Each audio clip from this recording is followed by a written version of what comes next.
बिस्मिल्लाहिर्रहमानिर्रहीम। अस्सलाम वालेकुम। आज 25 अगस्त का आगाज़ हो गया है जुमे के दिन का, और आने वाले दिन नज़र आ रहा है कि काफ़ी हंगामा खेज़ होंगे, क्योंकि सदर पाकिस्तान डॉक्टर आरिफ अलवी जो हैं वो पीछे हटने की बजाय हर रोज़ हर आने वाले दिन के साथ एक कदम आगे बढ़ते चले जा रहे हैं। पहले आपको पता ही है कि जो बिलों पर दस्तखतों वाला मामला था वो कंट्रोवर्सी चल रही थी, कि इस दौरान सदर पाकिस्तान डॉक्टर आरिफ अलवी ने एक और काम किया, और वो ये किया उन्होंने कि उन्होंने इलेक्शन कमीशन को ख़त लिख दिया, चीफ इलेक्शन कमिश्नर को ख़त लिखा कि वो आएँ और उनसे मुशावरत करें इलेक्शन की तारीख के हवाले से। लेकिन उसके जवाब में कल क्या हुआ, कल 24 अगस्त बरोज़ जुमेरात इलेक्शन कमीशन की जानिब से जवाबी ख़त लिखा गया, और उस ख़त में ये कहा गया कि जनाब हम आइन और कानून के मुताबिक आपके पास आने के पाबंद नहीं हैं, क्योंकि इलेक्शन की तारीख आपने नहीं देनी बल्कि इलेक्शन की तारीख इलेक्शन कमीशन ने देनी है। और इसमें मामला और माजरा ये भी है कि आप ये देखें कि जो साबिक सेक्रेटरी इलेक्शन कमीशन है कमर दिलशाद साहब, जो मौजूदा जो चीफ इलेक्शन कमिश्नर साहब हैं, उनके हवाले से हमेशा उनको डिफेंड भी करते हैं, उनके हवाले से उनके पास ख़बर भी होती है और हमेशा वो उनको डिफेंड भी करते हैं। तो उन्होंने काशिफ अब्बासी साहब के प्रोग्राम में बुध के दिन ही बता दिया था कि चीफ इलेक्शन कमिश्नर जो है वो ऐवान सदर नहीं जाएंगे, सदर के पास नहीं जाएंगे, और वो जो है एक लेटर लिखेंगे और बताएंगे कि मैं पाबंद नहीं हूँ आपके पास आने का। और वही चीज़ हुई जो कमर दिलशाद साहब ने बता दी थी।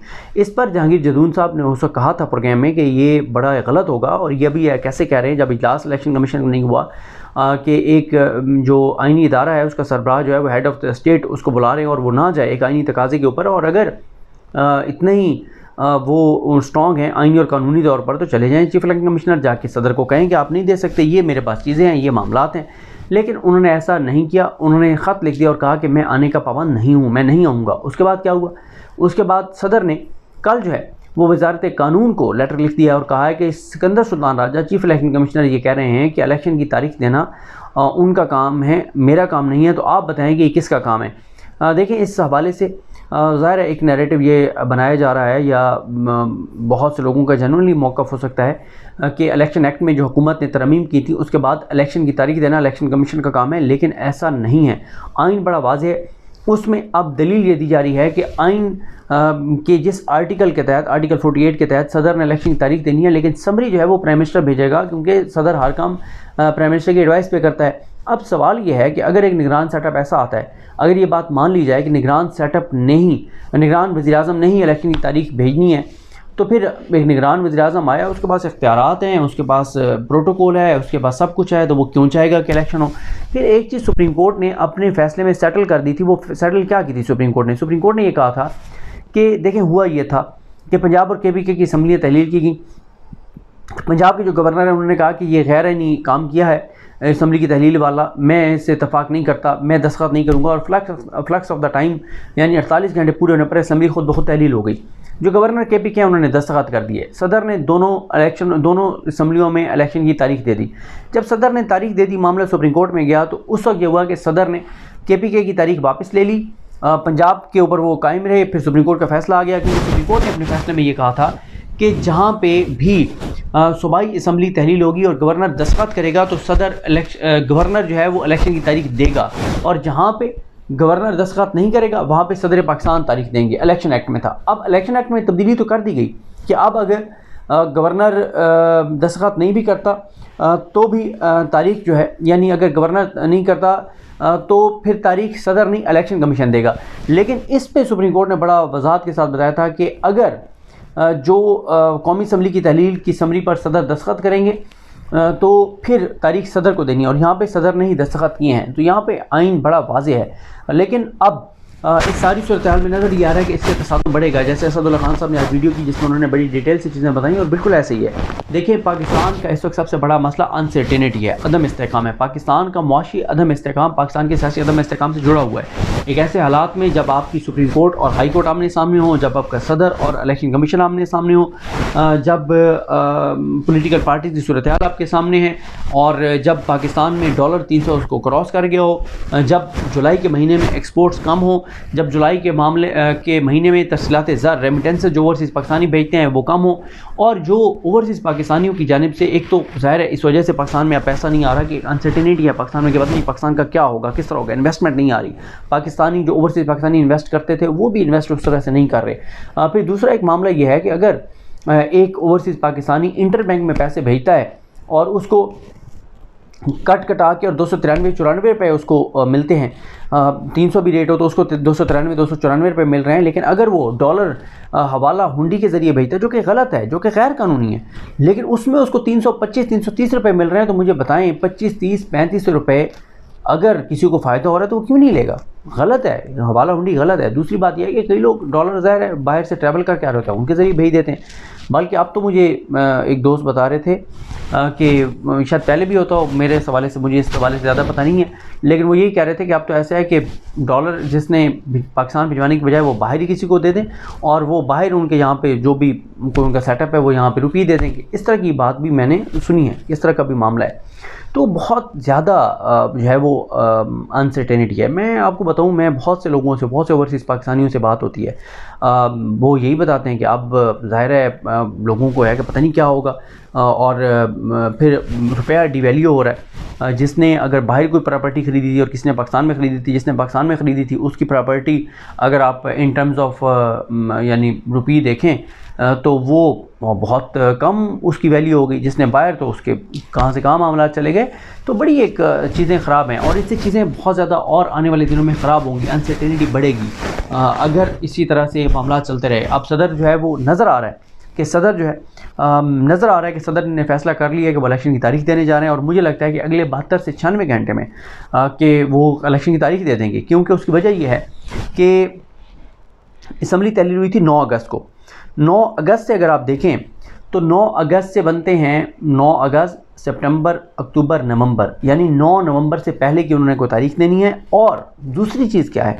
दूसरी चीज़ यह है कि सदर को 54 दिन से पहले की कोई तारीख देनी है, 54 दिन से पहले तारीख अनाउंस करनी है। यानी देखें ना, 9 और 16 दिन तो गुजर गए, 16 दिन अगर गुजर गए हैं तो मैक्सिमम सदर के पास 4-5 दिन है। उसकी रीज़न ये है कि 54 दिन इलेक्शन प्रोग्राम के लिए इलेक्शन कमीशन को देना ज़रूरी है। 54 दिन इलेक्शन कमीशन को हर सूरत में देने पड़ेंगे। तो इसलिए इसका वाज़ेह मतलब यह है कि अगले 72 से 96 घंटे में 3 से 4 दिन में सदर जो है वो इलेक्शन की तारीख दे देंगे। अब बात यह है कि सदर जब इलेक्शन की तारीख दे देंगे तो क्या फिर इलेक्शन कमीशन जाएगा सुप्रीम कोर्ट के सदर ने तारीख दे दी, नहीं दे सकते थे, या इलेक्शन कमीशन मुस्तरद कर देता है और फिर सदर जो है वो रेफरेंस भेज देंगे सुप्रीम कोर्ट को? क्योंकि एक बात पहले भी चल रही है कि सदर आया, वो कवानीन के मामले पे भी रेफरेंस भेजते हैं, नहीं भेजते वो एक अलग मामला है, लेकिन इस पर क्या सदर रेफरेंस भेज देंगे सुप्रीम कोर्ट को? या कोई पॉलिटिकल पार्टीज़ पहले ही गई हुई हैं, सुप्रीम कोर्ट भी, हाई कोर्ट भी। हाई कोर्ट का मैं आपको लास्ट वीडियो में बता चुका हूँ कि हाई कोर्ट में क्या हुआ। तो ये सारी सूरत हाल है। मुझे तो आने वाले दिन जो है वो बहुत हंगामा खेज़ नज़र आ रहे हैं और अनसर्टेनिटी बढ़ती हुई नज़र आ रही है। अब इससे तो ज़ाहिर है एक सूरत हाल जो है वो मज़ीद कशीदा ही होगी। मैं आपके सामने, क्योंकि आपको पता ही है कि आजकल जो है वो इलेक्शन कमीशन बड़ी अहमियत इख्तियार कर गया है, तो इलेक्शन कमीशन में कल क्या हुआ वो सारी चीज़ें मैं आपके सामने रख देता हूँ मुख्तसर अंदाज में। लेकिन ये है कि मुझे बहरहाल वाज़ेह तौर पर नज़र आ रहा है कि सदर 72 से 96 घंटे में ऐलान कर देंगे और उनके साथ हलचल शुरू हो जाएगी और एक तबले जंग बच जाएगा। और फिर देखते हैं कि चीज़ें किस तरह आगे बढ़ती हैं।